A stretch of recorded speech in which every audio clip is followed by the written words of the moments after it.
Donc bonsoir à tous, et bienvenue pour ce webinaire sur le chauffage et l'eau chaude solaire. Donc c'est prévu pour durer à peu près, on va dire 1 heure et quart, avec une première partie de présentation générale et puis après une longue partie dédiée aux questions que vous pourrez avoir, avec une partie questions-réponses. Donc on va être 3 à présenter. Donc moi-même, Olivier Blobac de la maison Énergie Habitat Climat du Pays d'Aix, Samy Mejri de l'Agence locale de l'énergie et du climat de la métropole marseillaise, donc qui sont tous les deux des conseillers FER, et puis le professionnel Monsieur Pérez, qui nous rejoindra dans quelques minutes pour apporter son regard terrain et son expérience dans le domaine. Donc du coup, nos deux structures, elles ont comme mission, on va dire principale, le service public de la rénovation énergétique. Donc on est là pour vous accompagner gratuitement dans votre projet de rénovation énergétique, que ce soit sur l'isolation, le chauffage, la ventilation ou du coup les énergies renouvelables comme ce soir, via des rendez-vous physiques, via des permanences téléphoniques, et via aussi des conférences et puis des animations comme on fait ce soir avec ce webinaire-là. Voilà, le but c'est d'être le plus neutre et gratuit. Enfin, le but c'est d'être neutre et gratuit pour vous renseigner sur ces questions-là. Donc, comme je vous ai dit, une première partie sur l'introduction, le solaire thermique, comment ça marche, qu'est-ce que c'est, et des éléments de contexte sur cette question-là. Après, une petite partie sur les éléments existants, donc le chauffe-eau solaire, le système solaire combiné, les différents systèmes, les différentes solutions qui s'offrent à vous. Des cas pratiques sur des exemples qui ont été mis en place et une partie aide financière sur quelles sont les aides aujourd'hui que vous pourrez obtenir qui sont accessibles sur ces systèmes-là. Et enfin, une partie questions-réponses par la suite.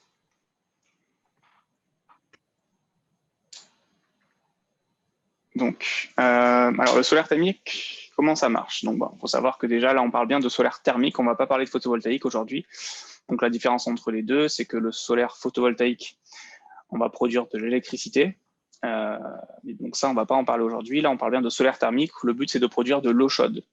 Cette eau chaude, après, pouvant servir soit pour l'eau chaude sanitaire, donc pour les douches, le bain, l'eau chaude sanitaire, soit pour le chauffage, avec un réseau hydraulique, un planche chauffant, des radiateurs. Donc il y a ces deux options qui existent. Donc il y a le rayonnement solaire qui arrive sur un panneau solaire, donc un panneau solaire thermique. Une partie est réfléchie, mais une autre partie est absorbée par le panneau, et après cette partie, ce rayonnement absorbé, va chauffer un fluide, donc en général de l'eau glycolée, mais on va dire de l'eau, donc qui circule dans ce panneau. Donc ça peut monter à plusieurs centaines de degrés. Et puis, donc du coup, cette eau, après, on va s'en servir on va récupérer cette chaleur amenée par le solaire, et puis on va s'en servir pour chauffer l'eau du ballon via un échangeur, on l'a parlé tout à l'heure. Voilà, le principe, c'est bien de récupérer la chaleur gratuite, locale, non polluante du soleil, et puis de s'en servir pour chauffer de l'eau.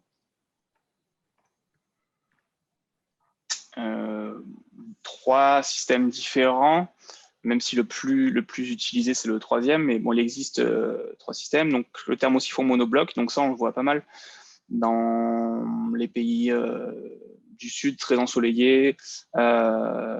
Donc c'est assez recommandé pour une résidence secondaire. Le principe, c'est quoi? C'est qu'en fait, il n'y a pas de circulateur, il n'y a pas de système électrique. On utilise juste le principe que l'eau chaude, elle est plus légère et du coup, elle a tendance à monter. Et en fait, il y a un circuit qui se crée.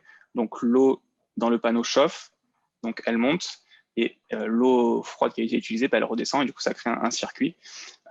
Donc, c'est assez intéressant, mais c'est un système assez rudimentaire, on va dire. Il n'y a pas trop de techniques. C'est pas cher du tout, mais il faut être dans un endroit très ensoleillé. Le même principe sur le 2e, sauf que le ballon, il n'est pas intégré au capteur, mais il est séparé. Alors pour cela, il faut absolument que le ballon se situe au-dessus du capteur, parce que sinon l'effet thermosiphon ne fonctionne pas, puisque il faut que l'eau chaude monte dans le ballon. C'est aussi un système assez intéressant, sans consommation électrique, avec un excellent bilan carbone, mais simplement utilisé parce que dans chez nous, enfin en France en l'occurrence. Le système qui est le plus utilisé, c'est le troisième, c'est le système à circulation forcée, où en fait on a un circulateur qui va faire circuler l'eau, donc comme une pompe en fait, qui va pousser l'eau du capteur. Donc en fait, il y a un petit capteur de température en bas à gauche du ballon, je ne sais pas si vous le voyez. Ce capteur-là, il y a deux capteurs de température, un en bas à gauche du ballon et un en haut à droite du panneau. Si la température de l'eau dans le panneau est supérieure à la température de l'eau dans le ballon, et bien le circulateur va se mettre en route et du coup on va faire circuler l'eau, on va réchauffer l'eau du ballon par l'eau des capteurs. Voilà.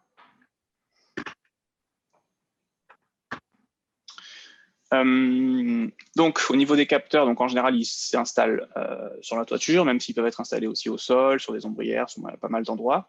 Ce qui est important, c'est qu'ils soient alors, l'idéal, c'est au sud, mais après, on peut, vous voyez ici la performance des capteurs, c'est quand même assez performant. Ouest, est, on perd, on va dire, peut-être 20 à 30%, mais bon, c'est pas dramatique. Et puis, l'inclinaison, effectivement, l'idéal, c'est, on va dire, entre 40, après à 40 degrés. Alors après, ça peut être un peu différent pour le chauffage, parce que pour le chauffage, on va privilégier l'hiver, donc le soleil d'hiver. Donc, on peut l'incliner un peu plus par rapport à l'horizontale. On peut l'incliner jusqu'à 60, voire plus, à l'horizontale, parce que de toute façon, en été, on n'a pas besoin de soleil, et donc du coup, on cherche à capter le plus possible les rayonnements solaires en hiver. Mais ça, après, ça dépend du système qu'on veut installer. Il y a un dimensionnement à faire. Mais en général, à partir du moment où on n'est pas orienté vraiment au nord, il y a une solution, ça peut être intéressant. Et puis voilà, notre région, c'est quand même une région assez intéressante pour ces systèmes-là, parce que en nombre d'heures d'ensoleillement, on fait partie des régions les plus ensoleillées. Donc tout ça, c'est de la production d'énergie gratuite, non polluante. Merci Olivier. Alors, quelques exemples de systèmes existants. Donc là, déjà, dans les capteurs, on en a plusieurs sortes. Donc le premier, c'est un plan qui est non vitré. En fait, comme vous voyez sur l'image, c'est une espèce de lanière en plastique de couleur noire. Donc en fait, la couleur sombre, ça va permettre d'absorber un maximum de rayonnement solaire. Ça va surtout être utilisé, par exemple, sur les piscines. Parce que ça ne coûte pas très cher. En fait, vous mettez ça sur la surface de l'eau et en fait, ça va vraiment capter un maximum de rayonnement solaire et ça peut prolonger comme ça l'utilisation de votre piscine de 2 à 4 mois par an sans avoir de dépenses supplémentaires en électricité.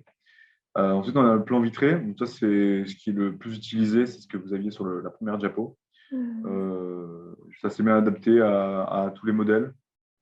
On va dire que c'est dans le milieu de gamme, ce qu'on retrouve le plus souvent dans les systèmes solaires thermiques. Alors voilà, soit on vous donne un ordre de grandeur pour le dimensionnement, donc on va être à 0,5, 0,75 mètres carrés par personne pour le chaude sanitaire, selon les régions et l'ensoleillement. Et ensuite, vous avez les tubes sous vide, où là, c'est un petit peu plus rare parce qu'on est sur une technologie qui est un petit peu plus complexe, donc forcément plus cher à mettre en place, qui occasionne quelques petits problèmes de surchauffe, etc.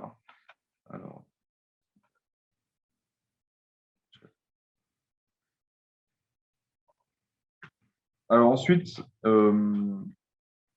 donc ça, c'est un schéma de fonctionnement d'un principe de chauffe-eau solaire à thermosiphon.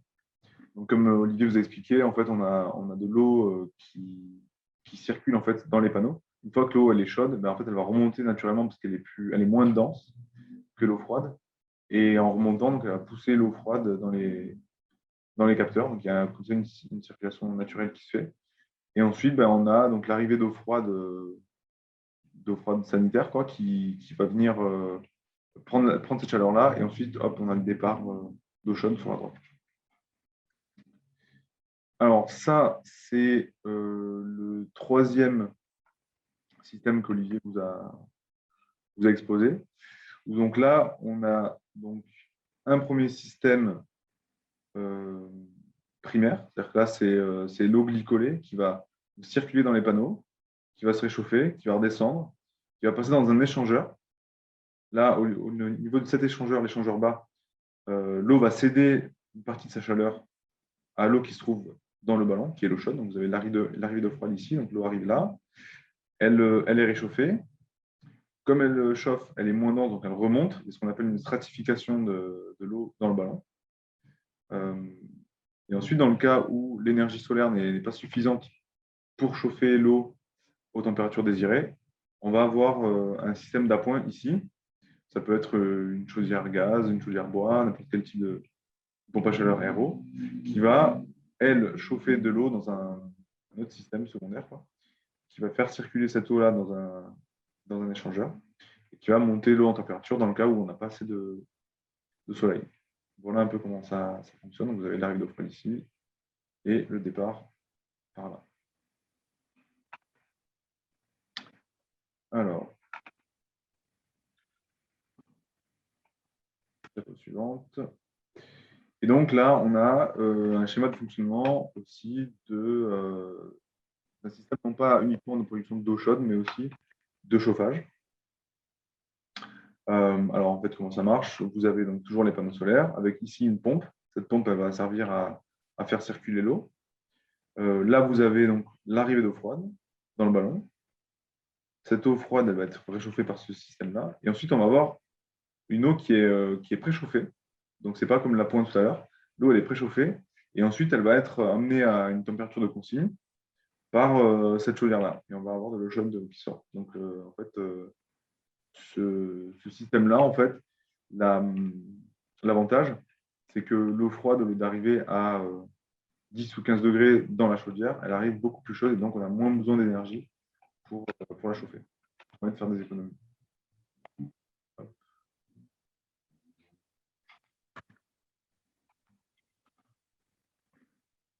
Donc là, système solaire combiné. Donc combiné, ça veut dire que c'est à la fois le chauffage et l'eau chaude sanitaire. Donc c'est un petit peu le même principe. Vous avez les capteurs solaires en haut, le circuit primaire qui descend jusqu'à un régulateur. Ensuite, là, vous avez un ballon de stockage et donc le départ eau chaude, ainsi qu'une chaudière d'appoint et le circuit de chauffage en jaune. Donc là, on voit bien que l'eau qui a été chauffée par le soleil sur le toit, en fait, elle va servir à la fois à faire du chauffage et à la fois à faire de l'eau chaude sanitaire.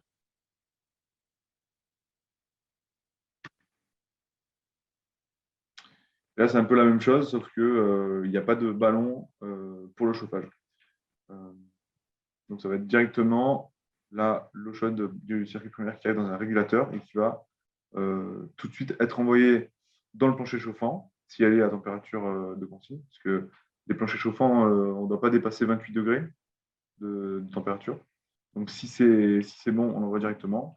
Si ce n'est pas bon, on a la chaudière d'appoint qui va venir chauffer l'eau de chauffage. Et on retrouve également le ballon de tout à l'heure, donc avec à la fois l'échangeur relié au solaire thermique et l'échangeur relié à la chaudière. Donc, la pointe, c'est vraiment juste là pour, si jamais le soleil n'est pas assez fort pour chauffer l'eau, on va avoir la chaudière d'appoint qui va prendre le relais.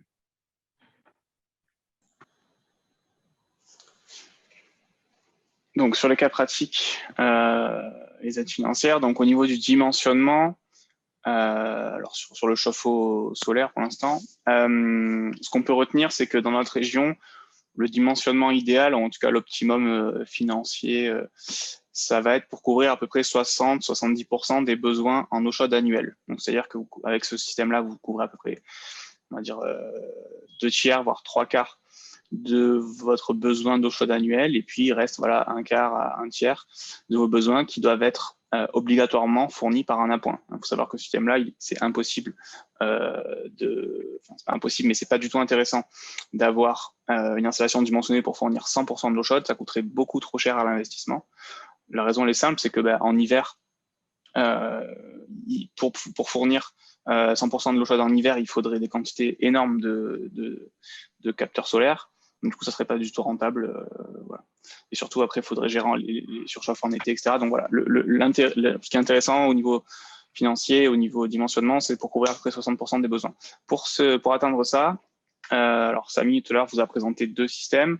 On est soit sur un ballon multi-énergie, donc c'était le ballon en page 13, Donc, c'était le ballon avec l'appoint intégré. Donc, l'appoint, là, en l'occurrence, c'était une chaudière, mais ça peut être aussi un appoint électrique. Donc, il y a un échangeur en partie haute du ballon solaire et qui apporte l'appoint de chauffage nécessaire si besoin. Dans ce cas-là, donc c'est un ballon solaire assez gros, il fait à peu près 1,5 à 2 fois votre ballon classique si vous avez un ballon, un Cumulus ou voilà. Donc votre consommation journalière, si elle est aujourd'hui de 200 litres, il faut un ballon de 300, 400 litres, un ballon multi-énergie. Si par contre on est sur un ballon solaire en série, c'est-à-dire votre ballon solaire et puis en série un Cumulus, votre Cumulus actuel ou une chaudière en série, c'était le deuxième schéma. Là, dans ce cas-là, le volume solaire, c'est uniquement votre consommation journalière. En fait, ce qu'il faut retenir, c'est qu'il faut de toute façon, pour les jours où il n'y a pas de soleil, donc des fois ça dure 2, 3, 4 jours, il faut de toute façon que vous ayez de l'eau chaude, ça c'est le plus important. Hein. Vous avez un besoin d'eau chaude, il faut pouvoir avoir de l'eau chaude quand on veut, et en tout cas pour votre consommation journalière, et donc il faut de toute façon qu'il y ait l'appoint qui puisse fournir ça à tout moment. Et puis on voit donc voilà, ce qu'on appelle le VS sur S, donc c'est justement le volume solaire par rapport à la surface des panneaux. Dans notre zone, il faut qu'il soit à peu près égal à 75 litres par mètre carré. Donc en gros, si on a un ballon de 200 litres, du coup, il faut que la surface soit égale à peu près à, ça fait quoi? Ça fait 4. Non, c'est un ballon de 300 litres, il faut que ça fasse à peu près égal à 4 mètres carrés sur 300 litres. Puisque donc, du coup, ouais, ça revient à peu près à ce qu'on a vu tout à l'heure sur le dimensionnement. Sur la diapo d'après, on détaille un petit peu ça. Je voulais juste ajouter, quand tu parles de consommation journalière, pour que vous ayez une idée, par personne, on parle de 20 litres d'eau chaude à 55 degrés pour des ménages très économes, 33 litres en moyenne et 50 litres à peu près pour des ménages plutôt gourmands en eau chaude. Et en kilowattheure, ça correspond à peu près annuellement à 800 kWh en classique, 800 kWh par personne et par an de consommation.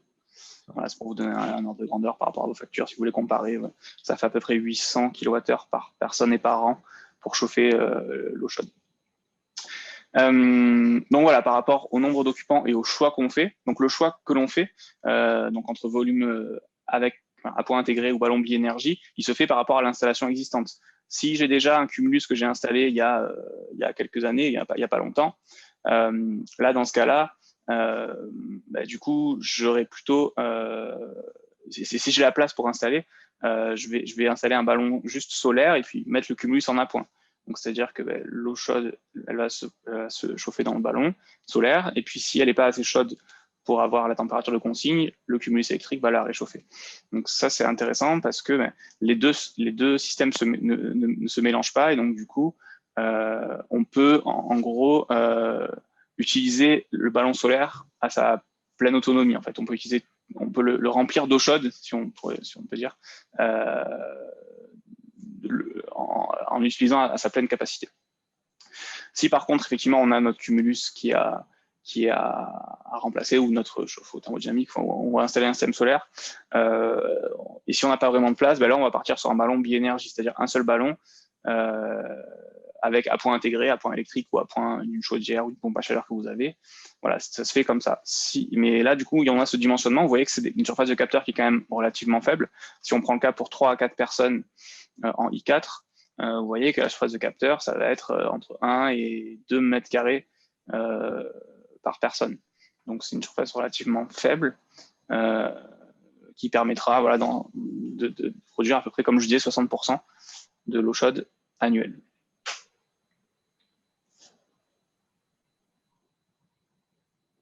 Et en termes de coûts, alors ça, c'est des coûts moyens hors taxe, donc il faut rajouter la TVA, mais voilà, on est à peu près sur ça. Bon, là, c'est peut-être une fourchette un peu basse, mais bon, on peut arriver à trouver ces prix-là. Donc, les thermosiphons, donc on a vu cette technologie la moins chère, autour des 2500 € hors taxe. Donc, thermosiphon à éléments séparés un peu plus, puis voilà, on augmente à peu près. On va dire que le système qui est le plus installé, donc le saisie à éléments séparés, circulation forcée, on est autour effectivement de 4 à 5 000 euros hors taxe, en gros, l'installation complète.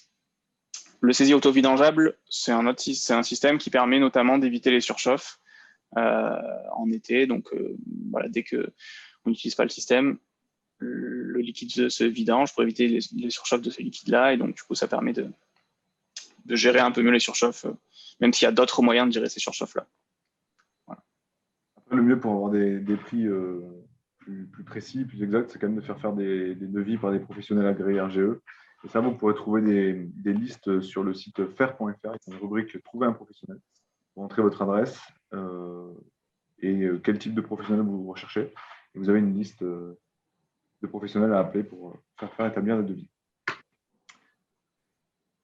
Alors, du coup, pour le chauffage solaire maintenant, on compte à peu près 1 mètre carré de capteur pour 10 mètres carrés chauffés en rénovation. Donc, pour une maison qui est plutôt pas très économe, on va dire. Et après, si jamais on est sur une maison RT 2012 ou qui est très bien isolée, on va pouvoir descendre à un ratio de 0,7 mètres carrés de capteur pour 10 mètres carrés chauffés. Donc, par exemple, si vous avez une maison de 140 mètres carrés qui est moyennement isolée, il va vous falloir 14 mètres carrés de capteur et 10 si la maison est au niveau RT 2012. Tout ça, c'est des ratios comme pour le chaude sanitaire qui vont permettre de couvrir entre 40 et 60% des besoins de chauffage. Il est évidemment impossible de couvrir 100% des besoins de chauffage avec le solaire thermique, comme il est impossible de couvrir 100% de l'eau chaude sanitaire. Ça nécessiterait des installations beaucoup trop grosses. Alors ça, c'est un autre système dont on n'a pas parlé, ce qu'on appelle un système en bain-marie, puisque vous avez donc là en bas à gauche notre système solaire thermique avec le circulateur ici, qui va faire circuler l'eau. Donc ça, c'est un échangeur. La chaleur issue du soleil, elle va être relâchée dans ce gros ballon. Donc l'eau chaude, elle va remonter ici. Et là, donc, on a un deuxième ballon qui est plongé dans le premier. Et donc, de ce gros ballon principal, on a l'eau chaude qui va partir, par exemple, dans un système de plancher chauffant.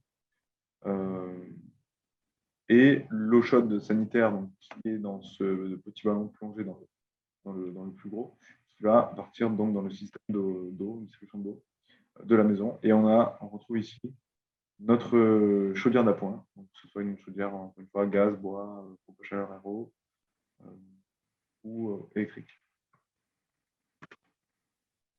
Alors, les aides financières, quelles sont-elles? Donc, il existe déjà une TVA à taux préférentiel pour tous les travaux de rénovation énergétique, que ce soit jeux de sanitaire solaire ou l'isolation de la toiture, l'isolation des murs, remplacement des menuiseries, mise en place d'un système de ventilation, système de chauffage également. Il y a notre professionnel qui arrive dans le chat de manière très ponctuelle. Ensuite, on a donc les subventions nationales. Vous avez MaPrimeRénov'. Donc MaPrimeRénov', pour les montants, etc., vous avez un guide sur le site de MaPrimeRénov'. Vous allez avoir les critères d'obtention ainsi que les montants forfaitaires des aides. Vous avez les certificats d'économie d'énergie. Donc ça, c'est les aides qui sont octroyées par les fournisseurs d'énergie. Donc Engie, Total, BP, etc. Et on a donc des subventions locales qui existent. Donc pour le 13, c'est Provence Éco-Rénov'. Donc Provence Éco-Rénov', c'est une aide qui prend en charge 25% du coût des travaux hors taxes. C'est plafonné à 3 000 euros. Donc si vous avez par exemple 10 000 euros de travaux, vous aurez 2 500 euros de Provence Éco-Rénov'. Si vous avez 12 000 euros de travaux, vous allez avoir 3 000 euros de Provence Éco-Rénov'. Bon, c'est plafonné à 3 000. Si vous faites 20 000 euros de travaux, vous aurez toujours 3 000 euros. Et les aides du Pays d'Aix et David de Gémenos, que je ne connais pas, donc je vais laisser peut-être Olivier préciser. Du Pays d'Aix, c'est une aide de 350 euros pour un chauffe-eau solaire et de 500 euros pour un système solaire combiné. Donc pour tous les habitants du Pays d'Aix et 36 communes. Gémenos, je ne connais pas non plus, parce que ce n'est pas mon territoire. Mais il doit y avoir des aides aussi de la ville, quelques centaines d'euros, je pense, d'aides financières, mais on va se renseigner pour ceux qui habitent Gémenos. Et là, on a un cas pratique, donc pour un foyer de 3 personnes, donc dans le 13, pour un revenu fiscal de 49 281 €. On part sur un capteur donc, de 4 mètres carrés avec un ballon de 300 litres. On a un prix de 5 200 €, toute taxe comprise, 3 500 € de matériel plus 1 450 € de main-d'œuvre. Donc on a bien la TVA taux réduite. L'éco-prêt à taux zéro, ça c'est encore autre chose, c'est un prêt que vous pouvez demander à votre banque. En fonction du nombre de travaux que vous faites, vous pouvez emprunter jusqu'à 30 000 € maximum, remboursable sur 15 ans maximum sans frais. Ça peut être intéressant. Le département 13, donc comme je vous l'ai expliqué, il prend en charge un quart, donc 1 300 €. Les C2E, on est entre 117 et 130 €, ça fluctue. Comparé sur Internet, vous pouvez faire des simulations pour voir quel fournisseur d'énergie offre le plus de C2E. Et on prend la fourchette haute, donc 130 €. Et ma prime rénov, donc on prend 2 000 € d'aide de ma prime rénov, ce qui fait une aide totale de 3 430 €, soit 66% du montant des travaux, ce qui est quand même pas mal intéressant. Ok, donc merci Monsieur Pérez d'être venu à ce webinaire. Je ne sais pas si vous nous entendez. Oui. Ok, bonjour. Parfait. Bonjour. Donc du coup, on a fait une petite présentation et là, on a déjà eu quelques questions. Donc, on va y répondre. J'invite les participants à poser toutes les questions qui peuvent se poser via le chat. Il n'y a pas de mauvaises questions, hein, c'est important. Et puis, donc, n'hésitez pas sur n'importe quelle technique, système, prix, entretien, voilà. N'hésitez pas et profitez de la présence de ce professionnel. Alors, la première question qu'on a eue, c'était quelle est la périodicité et tarif d'entretien de ces systèmes? Alors, du coup, je ne sais pas de quel système on parler, mais je pense qu'il y a peut-être une différence à apporter entre le solaire, le SAISY et le système solaire combiné. Oui. Alors, les entretiens, bonne question. Que dire des entretiens? En fait, le plus important, avant de parler de l'entretien, c'est finalement une installation bien réalisée. Devrait finalement nécessiter très très peu d'entretien. Notamment, je vois des fois des installateurs qui proposent des entretiens de tous les ans, avec notamment remise à niveau du glycol.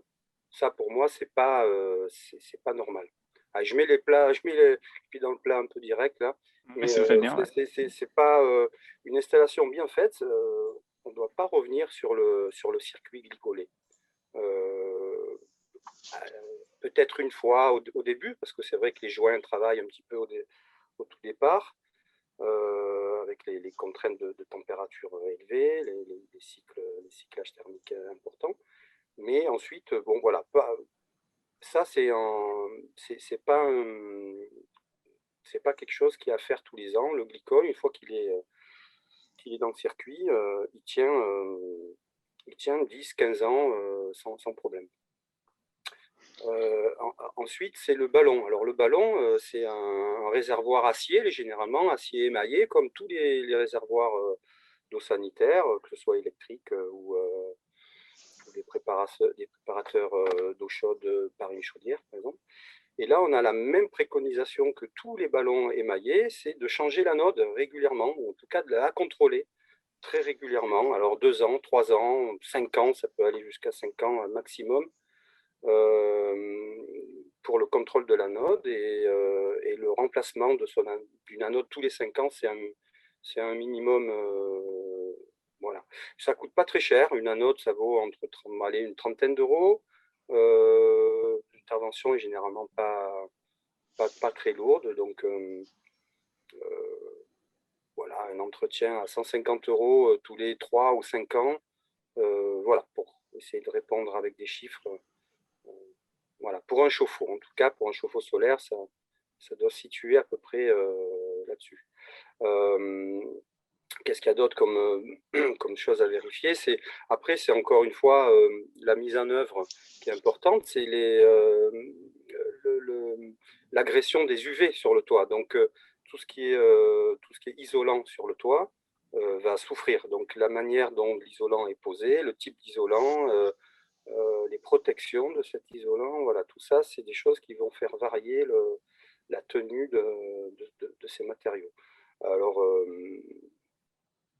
il faut les surveiller. S'ils sont abîmés, il faudra peut-être les remplacer, les renforcer, voilà. Parfois, les gens se posent la question sur le nettoyage des panneaux. Est-ce que ça vaut le coup de les nettoyer? Nettoyage des panneaux, c'est anecdotique. Alors, la pluie fait en général bien le boulot, mais c'est vraiment pas là qu'il faut se focaliser, quoi, hein. Si le capteur est accessible, pourquoi pas. Alors, dans ce cas-là, évitez de mettre de l'eau froide sur des capteurs très chauds en plein été, par exemple, pour éviter le choc thermique. Mais vraiment, ça, c'est anecdotique. C'est pas là qu'il faut se concentrer. C'est plutôt anode. Alors ça, bien souvent, je vois pas beaucoup de gens qui pensent à ça. C'est le plus important parce que l'anode, c'est ce qui protège l'acier. C'est ce qui va éviter que l'acier perce. Donc, le ballon, c'est pas un ballon électrique à 500 € là, hein. À remplacer un ballon, c'est plus de 1000 €, c'est près de 2000 € quoi, hein, en remplacement de ballon solaire. Donc, ne pas remplacer l'anode, ça c'est vraiment quelque chose où il faut prêter une attention particulière à ça. Alors après, on a des ballons qui ne sont pas en acier. Alors là, on a d'autres technologies. On a des ballons en polypropylène qui ne nécessitent pas d'anode, pas d'entretien. Voilà, c'est des technologies un peu différentes. C'est des technologies qui m'intéressent, d'ailleurs. Je trouve ça très intéressant, ces ballons. Pas d'entretien, des ballons garantis à vie. Donc c'est quand même sympa. Voilà. Ça ne vaut pas beaucoup plus cher.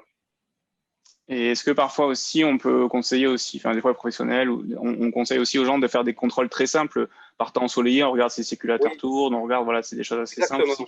Merci. Alors, une chose très importante, c'est alors demander à votre installateur de séparer la pointe électrique, de vous dire comment arrêter la pointe électrique, comment le désinhiber. Parce que ça, c'est très important. À partir du mois de avril, mai, juin au maximum, vous devez couper votre résistance électrique d'appoint. C'est le seul moyen pour que vous soyez sûr que votre chauffe-eau fonctionne. Si vous avez de l'eau chaude sans appoint électrique à partir d'avril, c'est que votre chauffe-eau fonctionne.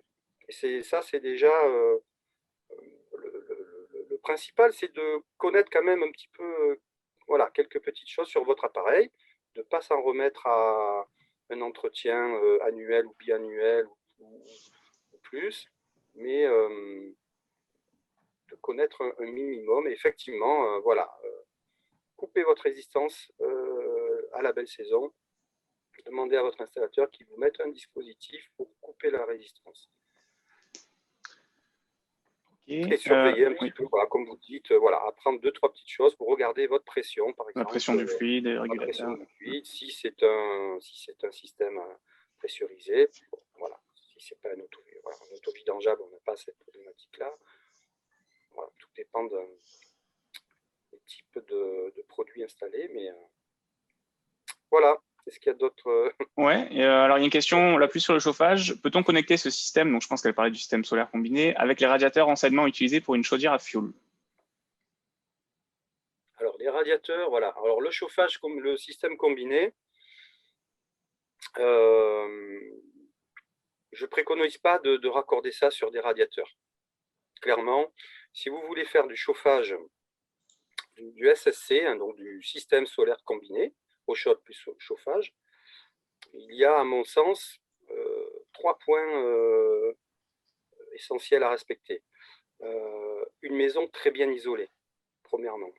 Ça ne sert à rien de faire du chauffage solaire si on a une passoire thermique, clairement. Deuxième point, c'est des capteurs orientés à 45 degrés par rapport à l'horizontale. Ne mettez pas des capteurs à plat en toiture, sur vos toitures qui sont généralement à 17-18 degrés, pour faire du chauffage solaire. ça ne marchera pas bien. On aura des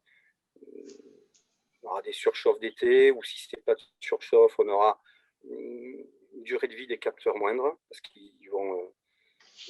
voilà, il faut être logique. Le soleil, hiver, il est bas, il est beaucoup plus bas qu'en été, donc il faut relever les capteurs plus comme ça que comme ça. Voilà.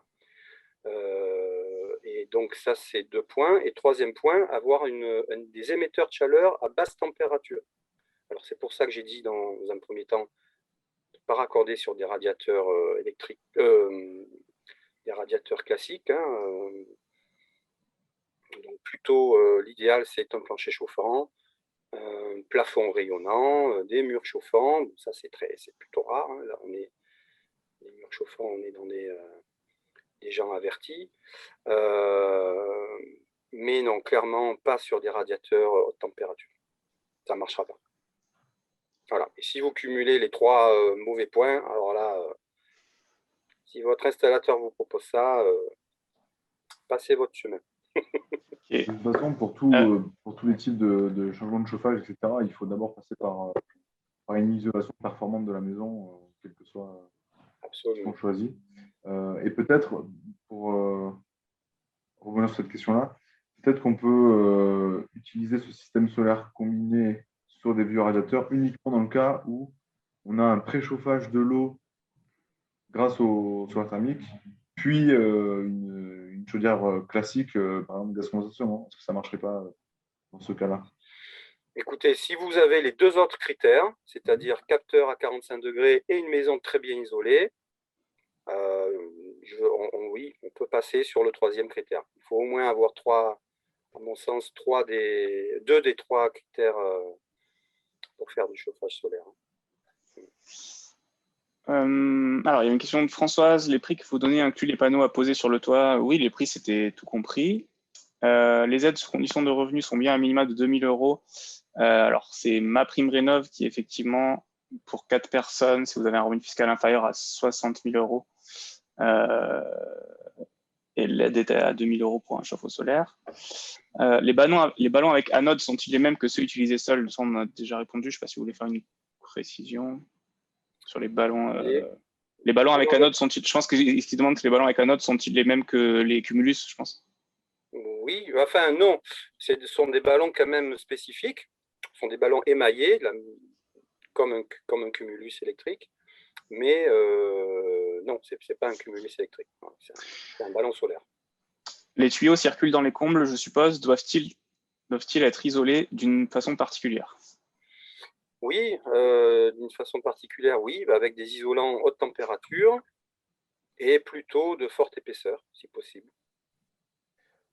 Juste, je reviens sur la question de tripodie. Je pense que le sens de la question, c'était est-ce que, quelle que soit notre tranche de revenus, on a au minimum 2 000 euros? Et là, dans cela, la réponse est non. Non. En fait, vous pouvez trouver un guide des aides financières sur le site de l'ADEME. Vous tapez sur n'importe quel moteur de recherche ADEME guide aides financières. Vous allez avoir tous les critères d'obtention, donc le nombre de parts fiscales ainsi que vos revenus.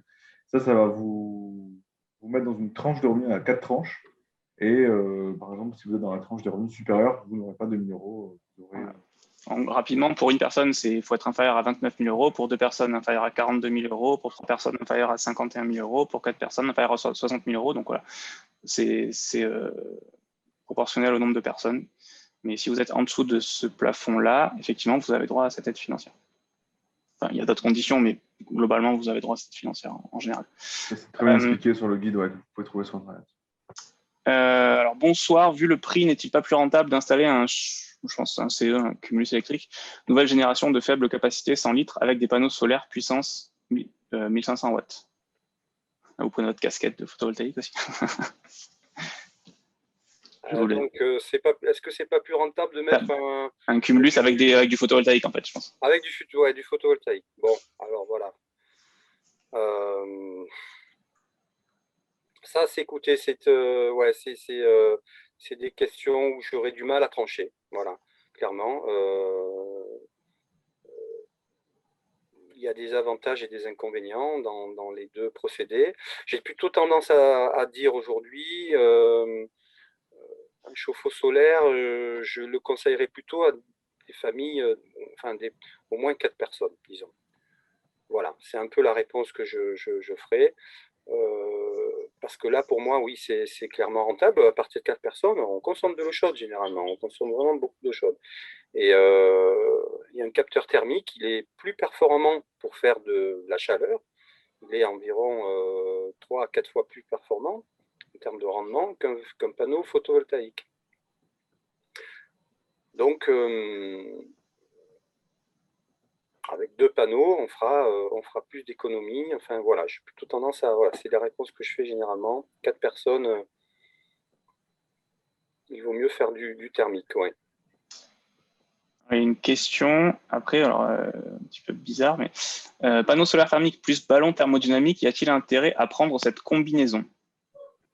Thermodynamique, oui, bon, ben là... alors, attendez, répétez. Non, solaire thermique plus ballon thermodynamique, c'est pour ça que je dis que c'est bizarre. Non, alors ça, je ne vois pas ça. Ouais. Non, en fait, il y a ces 2 systèmes qui font la même chose, en fait, qui font de l'eau chaude sanitaire, donc non, il n'y a pas vraiment d'intérêt. Après, par contre, ce qu'on voit des fois, c'est peut-être ça, peut-être une confusion, parce qu'on voit des fois, c'est les photovoltaïques plus ballon thermodynamique. Oui, il y a beaucoup de combinaisons. C'est vrai que maintenant, avec le photovoltaïque, on a beaucoup de combinaisons possibles. Mais pourquoi pas, on peut imaginer un ballon thermodynamique avec un échangeur supplémentaire pour du solaire thermique. Enfin, techniquement, ça peut se faire, mais je ne connais pas de système comme ça, en tout cas. Je pense qu'il vaut mieux faire un choix entre les deux quand même. Ouais. Vous n'avez pas parlé des solutions de captage à air chaud. Avez-vous des infos? Air chaud, alors, écoutez, je ne connais pas bien les capteurs. Alors, ce qu'on voit beaucoup sur le marché en France, c'est des systèmes hybrides ou pas seulement hybrides d'ailleurs. Hein, je crois qu'il existe aussi. Écoutez, oui, je pense que ça peut être. Il faut que le capteur soit performant. Ça peut valoir le coup, ça. Mais je ne maîtrise pas du tout. Je n'ai jamais installé. Il faudrait se pencher sur la question. Ça peut être pas mal. Ce qu'il faut éviter, à mon sens, c'est plutôt les doubles casquettes, les capteurs hybrides. Faire plusieurs choses dans un seul produit. Justement, il y a la question, du coup, panneau hybride ou panneau thermique, que conseillez-vous? Du coup, si vous pouvez développer. Voilà. Panneau hybride, moi je suis pas pour. Notamment pour ce qu'on voit aujourd'hui sur le marché, notamment une société qui fait beaucoup de publicité en ce moment, des capteurs hybrides qui font du photovoltaïque et du thermique, enfin et de l'eau chaude, photovoltaïque et de l'eau chaude. Là, on a, je vais me faire des ennemis peut-être, mais tant pis, on a un rendement thermique très mauvais sur ces capteurs-là. Donc, on va faire du photovoltaïque, oui, peut-être assez bien, mais on ne fera pas de l'eau chaude sanitaire. C'est pas vrai. On fera de la basse température, oui. On fera de l'eau chaude à 30. Voilà, si on a une application pour faire de l'eau où on a besoin d'eau chaude à 30 degrés, c'est bien. Ça marchera avec des bons rendements, mais pas pour faire 50, 60 degrés pour l'eau chaude sanitaire. Ça ne marchera pas parce que c'est des capteurs qui sont très mal isolés, tout simplement. Et donc, ils sont pas performants thermiquement. Voilà. Et puis, bon, d'une manière générale, comme je vous ai dit, faire plusieurs choses dans un même produit, je trouve que souvent, c'est une bêtise. On a voulu faire du photovoltaïque et de l'étanchéité. Il s'avère que c'est pas la meilleure idée qui soit. Et j'ai le même analyse pour ces produits hybrides thermiques et photovoltaïques. Ok. Alors, question de Alain. J'ai un ballon de 300 litres relié à une chaudière à granulés avec possibilité d'être chauffé par l'électricité et aussi solaire prévu sans qu'il soit branché. Est-ce possible de mettre des panneaux solaires pour ECS et chauffage et combien de mètres carrés? D'après vos chiffres présentés, je pense que c'est 2 mètres carrés dans notre zone. Alors, 2 mètres carrés, là c'était quand on parlait des mètres carrés, c'était surtout... les questions à chaque fois parce que j'ai vu. En gros, il a un ballon de 300 litres qui est alimenté par une chaudière granulée. Ouais. Et il y a aussi la possibilité de raccorder du solaire, a priori, qui a été prévu lors de l'installation. Et il se demande Combien de capteurs? combien de mètres carrés, voilà, à peu près, pour l'eau chaude et le chauffage. Généralement, 4 mètres carrés, on est bien. Si vous êtes 4 à 5 personnes, je dirais que 4 mètres carrés, on est bien. Entre 3 et 5, disons, entre 3 et 5, oui, personnes, 4 mètres carrés, c'est très bien, c'est-à-dire 2 capteurs généralement. Un capteur, c'est entre 2 et 2,5 mètres carrés. Voilà. Donc, 2 capteurs, on est entre 4 et 5 mètres carrés. Et là, on parle bien que pour l'eau chaude. Pour l'eau chaude sanitaire. Voilà, Hein, parce que lui, du coup, il parle aussi du chauffage 300 dans litres, avec un ballon 300 litres, c'est fait pour l'eau chaude sanitaire. Ouais. Pas pour faire du chauffage. Donc, du coup, si vous voulez faire du chauffage, il faut voir déjà si vous avez un plan chauffant ou des radiateurs. Et puis après, il faudra mettre plus de panneaux avec un nouveau ballon, du coup.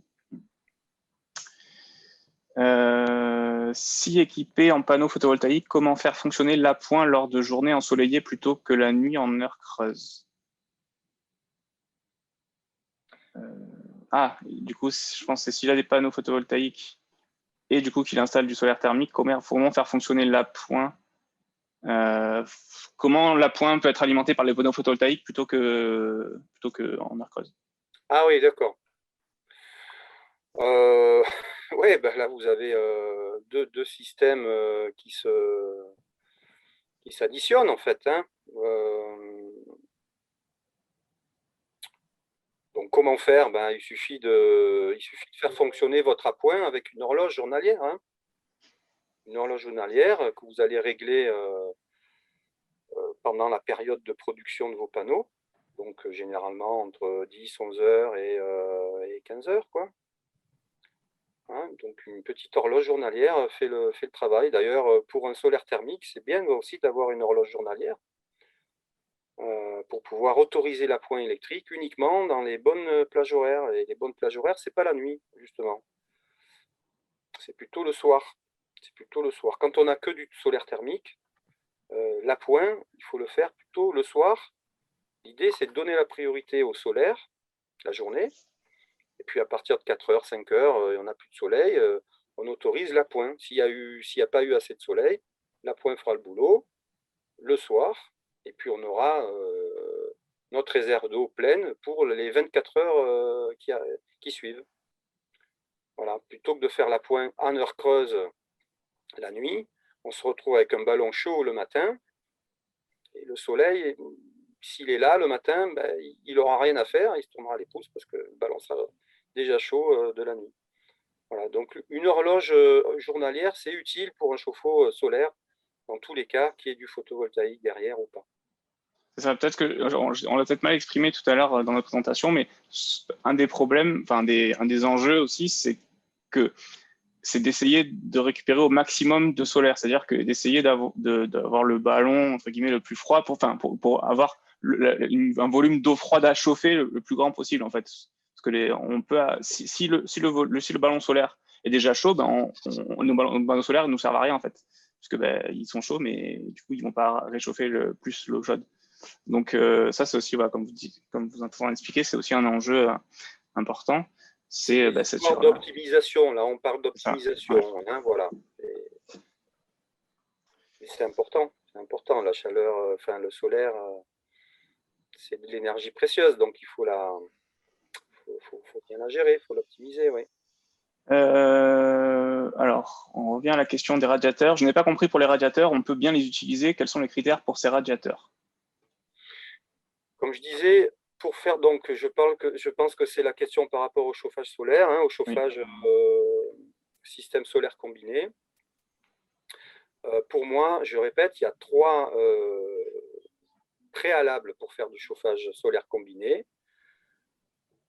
Avoir des systèmes d'émetteurs basse température, donc des radiateurs basse température à la rigueur, mais l'idéal c'est un plancher chauffant. Bon, si c'est des radiateurs simples, c'est-à-dire avec une chaudière qui tournait à 60 degrés, voire plus.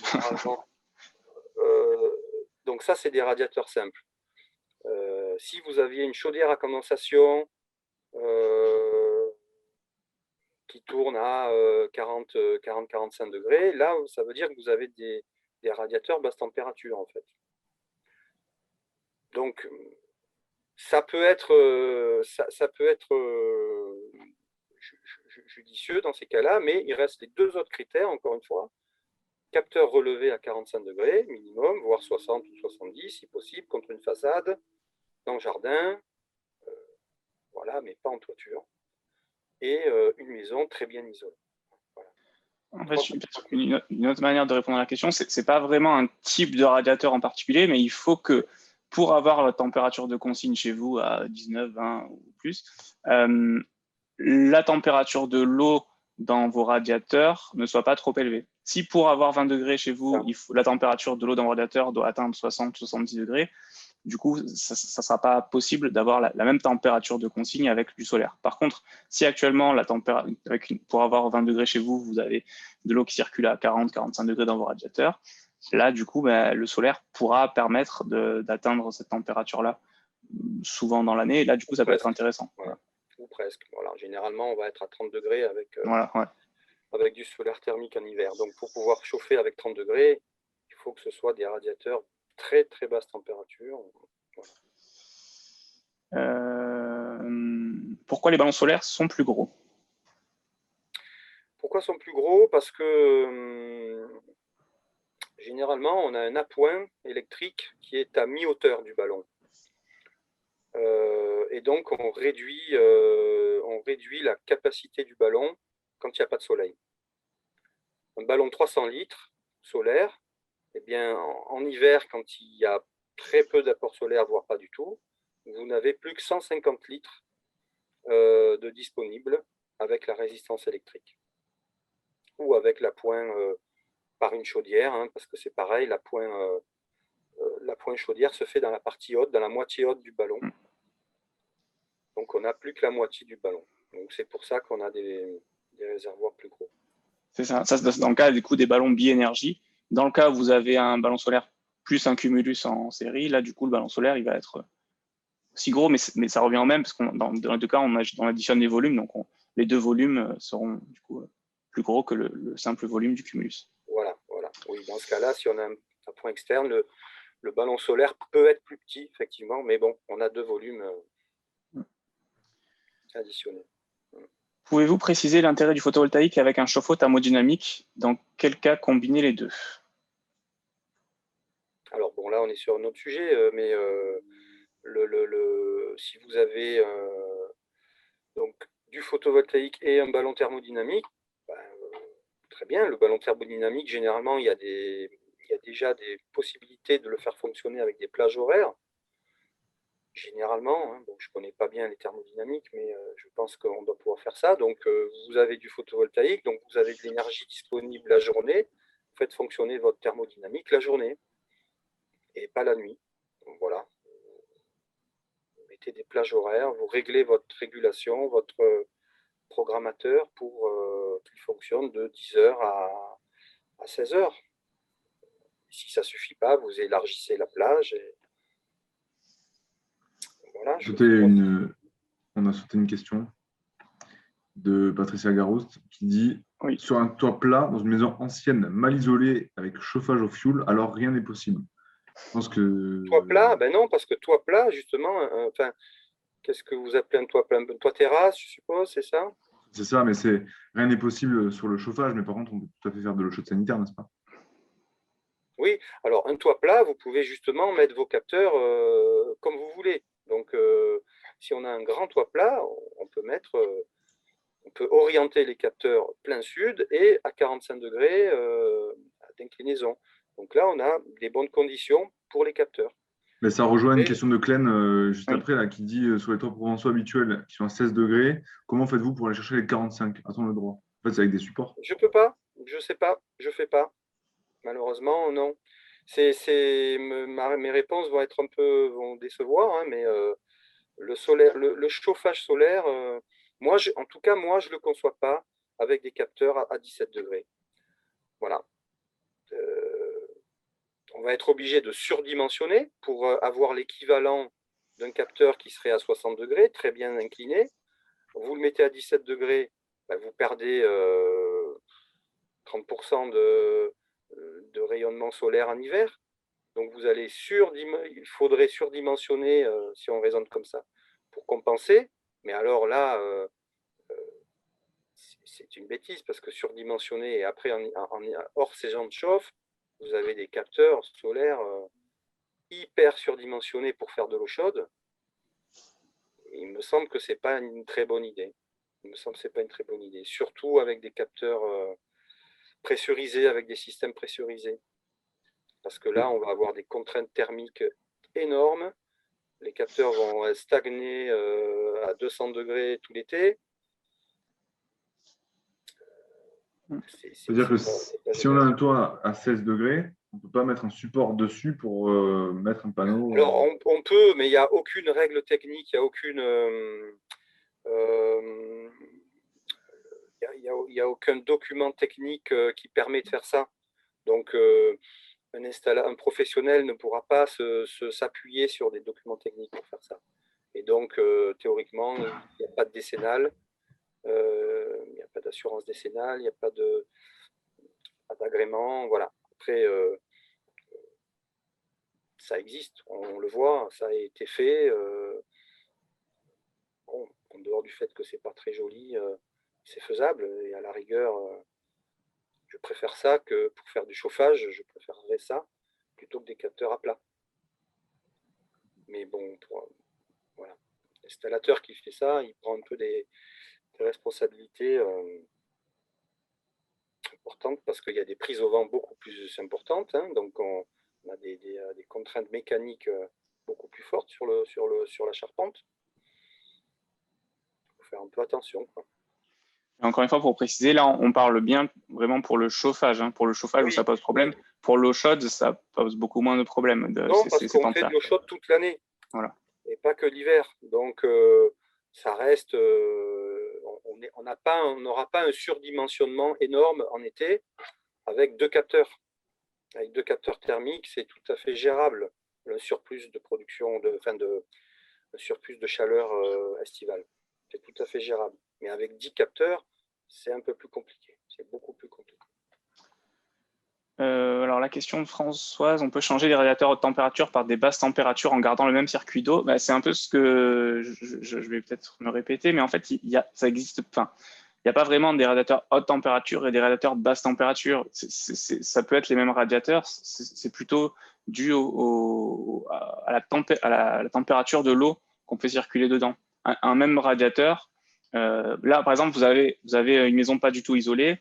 Vos radiateurs, on va les considérer comme haute température, parce que pour avoir une température de 20 degrés chez vous, vous allez devoir faire circuler de l'eau à 60-70 degrés dans vos radiateurs. Maintenant, vous rénovez toute votre maison, vous isolez de manière très performante toute votre maison, vous faites une maison très très performante, vous allez avoir besoin plus que de 40-45 degrés dans vos radiateurs pour avoir la même température de consigne, parce que y a beaucoup moins de pertes. Et donc dans ce cas-là, on pourra considérer vos radiateurs comme des radiateurs basse température ou moyenne température, parce que l'eau qui circule dedans en régime permanent sera beaucoup plus faible. Enfin, la température de l'eau sera beaucoup plus faible. Voilà. Donc c'est plus une question de température d'eau dans les radiateurs pour avoir la température de consigne que l'on souhaite. Pour l'instant, il n'y a pas d'autres questions. N'hésitez pas encore, on va prendre encore peut-être 5 minutes le temps de poser des questions. Peut-être, Samy, tu peux montrer, parce que souvent il y a des questions sur ça, là il n'y en a pas eu, mais à la fin, j'ai mis 2 photos du site de M. Pérez sur les accroches des systèmes. Enfin, je ne sais pas si... Voilà. Parce que souvent, les gens ils me disent comment ça s'accroche, comment ça se met, etc. etc. Je ne sais pas si vous voulez peut-être commenter, enfin, juste expliquer un peu. Ouais, bravo, vous avez trouvé des Ouais. photos. Comme quoi ça sert, hein, les sites internet, je suis content, Ouais. c'est bien, il y en a qui les regardent. Ouais, donc ça, ce sont des pattes d'ancrage pour des capteurs. Donc c'est plus ou moins les mêmes pour des capteurs photovoltaïques ou thermiques. Donc elles viennent se glisser entre 2 tuiles. Ça, ce sont des tuiles mécaniques, hein, donc ça, c'est procédé pour les tuiles mécaniques. Les tuiles mécaniques, c'est des petits éléments qui s'emboîtent les uns dans les autres, là. Donc on glisse la patte entre les deux et on vient la fixer dans le chevron, c'est-à-dire la charpente. Là, on voit On voit ici la pièce de charpente là, dans laquelle est vissée la pâte, et il y a un petit caoutchouc en dessous là qui a amorti un peu la pression. Et puis donc on meule un petit peu la tuile, on la lime, on la disque, ou voilà, je sais pas les termes pour comprendre. Et voilà, donc on remet les tuiles et on n'a aucun problème d'étanchéité pour ces procédés-là. Et ensuite, on vient fixer des rails sur ces pattes, des rails aluminium, et puis les capteurs viennent ensuite par-dessus, se fixer par-dessus. Donc, c'est ce qu'on appelle la surimposition en toiture, une pose en surimposition par-dessus la toiture. Voilà. On a Clémy qui demande quel est votre site internet et la durée pour une installation. Donc, en gros, le délai entre un devis et une installation. Ouais, je pense qu'il y a deux questions. Il y a la durée de l'installation. Je vais aujourd'hui, malheureusement, alors j'ai répondu comme Olivier, tu sais, j'ai répondu à ta demande en urgence. Si encore. Pour faire partager mon expérience, mais je n'installe plus aujourd'hui, malheureusement, de système solaire thermique. Enfin, malheureusement, j'ai décidé de me consacrer plus au photovoltaïque. Voilà, parce que je suis une toute petite entreprise et que je ne peux pas tout faire, et que j'ai décidé momentanément de mettre de côté le solaire thermique et le chauffage au bois, puisque j'ai aussi installé pas mal de poêles et chaudières. J'espère que ça reviendra. Il faut que je me restructure, que je trouve du personnel, certainement, pour à nouveau répondre à ces demandes. Mais voilà, donc la réponse aujourd'hui, je ne pourrai pas répondre aux demandes de chauffage de solaire thermique. Pardon. Et juste sur la durée d'une installation? La durée d'une installation,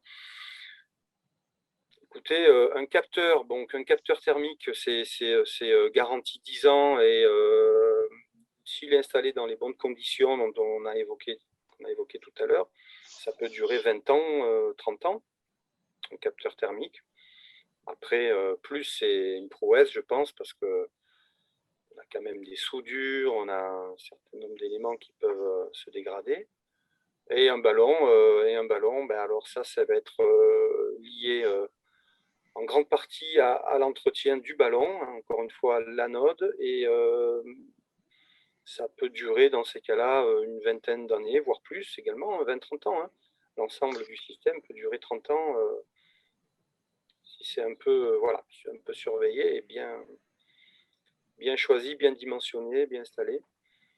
Voilà. Et puis il y a des ballons, comme je vous disais, des ballons garantis à vie. Donc, que vous dire de plus?